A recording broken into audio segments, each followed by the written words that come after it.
ഇറാൻ്റെ കാര്യത്തിൽ എന്താണ് സംഭവിച്ചത്? ഇറാനെ അവർ അങ്ങോട്ട് കയറി ആക്രമിക്കുകയാണ് ചെയ്യുന്നത്. അവരുടെ 20ഓളം മിലിറ്ററി കമാൻഡേഴ്സിനെ, അവരുടെ ന്യൂക്ലിയർ സയൻറ്റിസ്റ്റുകളെ എല്ലാം കൊല്ലുന്നു. അവരുടെ ന്യൂക്ലിയർ സൈറ്റിൽ ബോംബിടുന്നു.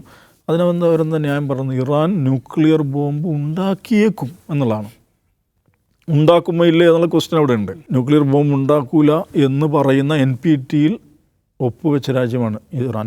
Non proliferation treaty 62 non proliferation ട്രീറ്റിയിൽ ഒപ്പുവെച്ച രാജ്യമാണ് ഇറാൻ. അവരുണ്ടാക്കൂല എന്നാണ് കമ്മിറ്റ് ചെയ്തിരിക്കുന്നത് അന്താരാഷ്ട്ര സമൂഹത്തോട്.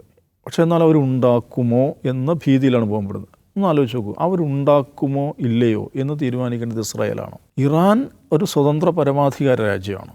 അവരെന്തുണ്ടാക്കണം എന്നുള്ളത് അവരാണ് തീരുമാനിക്കേണ്ടത്. അപ്പോൾ അതവരുണ്ടാക്കുമോ എന്ന ഭയത്തിൽ അങ്ങോട്ട് കയറി ബോംബിടുന്ന ആരാണ്? ഇസ്രായേൽ. ഏത് ഇസ്രായേൽ? സ്വന്തം കയ്യിൽ 100 മുതൽ 150 വരെ ന്യൂക്ലിയർ വാർ ഹെഡ്സ് ഉണ്ട് എന്നാണ് ഇസ്രായേലിനെ കുറിച്ച് പൊതുവെ മനസ്സിലാക്കുന്നത്. അവരിതുവരെ അത് എക്സ്പോസ് ചെയ്തിട്ടില്ല.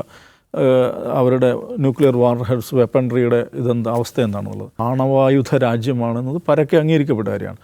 മറ്റൊരു രാജ്യം ന്യൂക്ലിയർ വാർ ഹെഡ്സ് ഉണ്ടാക്കുമെന്ന് സംശയിച്ച് അല്ലെങ്കിൽ അങ്ങനെ അനുമാനിച്ച് അതിനൊരു സാധ്യത ഉണ്ടെന്ന് കരുതി അങ്ങോട്ട് കയറി ആക്രമിക്കുകയാണ് ചെയ്യുന്നത്. ഇപ്പോൾ ഇന്ത്യ തീരുമാനിക്കുകയാണ് ശ്രീലങ്ക നാളെ എന്തോ ഒരു സംഗതി ചെയ്തേക്കാം, നമുക്ക് കയറി ഇടിച്ചേക്കാം. ഒരു ശക്തമായ രാജ്യം വേറൊരു ദുർബലമായ രാജ്യത്തെക്കുറിച്ച് ഇങ്ങനെ ഒരു തീരുമാനം എടുത്തു കഴിഞ്ഞാൽ ഈ ലോകഘടന നിലനിൽക്കില്ല.